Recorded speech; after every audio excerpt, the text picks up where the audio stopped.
My name, Edmund Yakani, Executive Director of CEPO, one of the stakeholders who are signatory to the provision of the revitalized agreement on the resolution of conflict in the Republic of South Sudan. I would like to take this opportunity to convey this message to every South Sudanese at every capacity, and in particular our political class at their various capacity in the government, outside the government, in the security and defense institutions. As the country is heading towards a commemoration of our 14th Independence Day from the rest of Sudan, which is the 9th of July, as a civil society leaders and activists within our campaign of no return to war and within our strategy of citizens talk for peace, I would like to take this opportunity with high respect and honor to convey a message to our leader, as today the country is heading towards the independence, which is 1 month from now.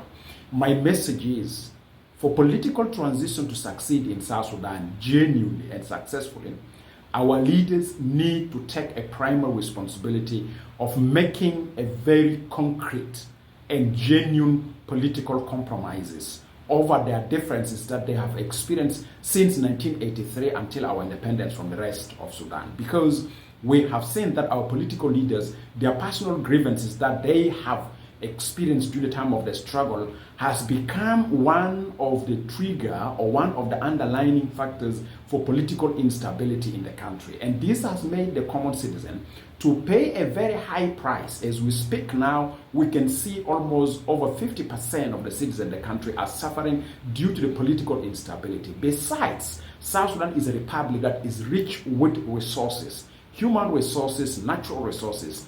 If we are to take a primary responsibility of not using violence and entertaining dialogue among ourselves, we could have fixed our country's situation, and right now we could have been in a progressive manner compared to any other African country that merged out of a deadly armed violence or in a post-conflict reconstruction stage.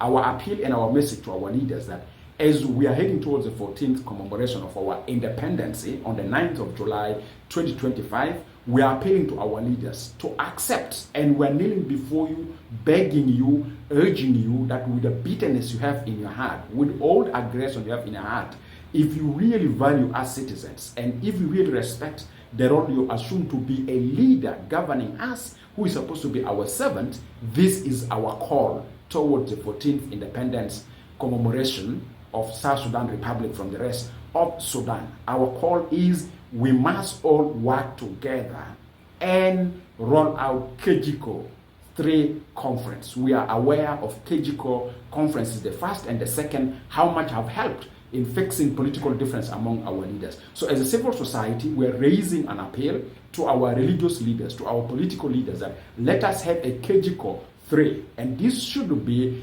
as a mark of us starting a new steps from the commemoration of our 14th independence. So that comes the 15th independence anniversary, we speak of things that are positive results. We don't speak of how many people are displaced. We don't speak of how many people are suffering. As we speak now, our own citizens are suffering as if their leaders are not their leaders, as if their leaders love to see them suffering, which I believe as an activist, no any leader in any capacity, any political establishment in the country want to see the citizens suffering. But deficit in trust and confidence among yourselves have made you to have a blind eye on the suffering of our people, being it due to the armed violence that are going on in the country, or due to the political motivated armed violence in the country, or due to other shocks like climate shocks, like the floods to some population of our country in the northern states like Unity, Upper Nile, Jongole, and other parts of the country that are experiencing heavy floods. And we have seen now a rise in the road ambushes. So we are appealing to you, our leaders.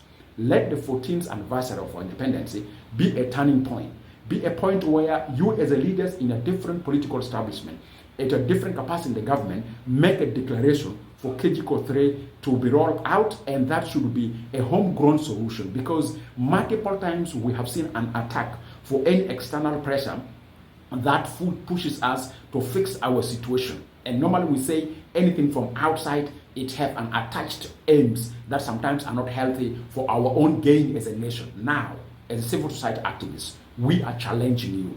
We are questioning you. Constitutionally, you have your responsibility to make sure the country is peaceful and stable. And constitutionally, it's your responsibility to use dialogue as an instrument for resolving your political differences. As we are now here, as we're left with almost 30 days or 29 days to commemorate our 14th anniversary independence from the rest of Sudan, please make the 14th anniversary as a historical day. Make KGCO 3 roll out, and that should be the way forward, because without concrete political compromises, our country to transition from violence to peace, we promised you, our leaders, with the high level of deficit and trust we have right now, this country may take decades under your leadership to be peaceful and stable. And books of history would write a very bad negative image about your role you're playing in different political establishments in the country. And that's why we are appealing to the leadership of the country, and in particular with respect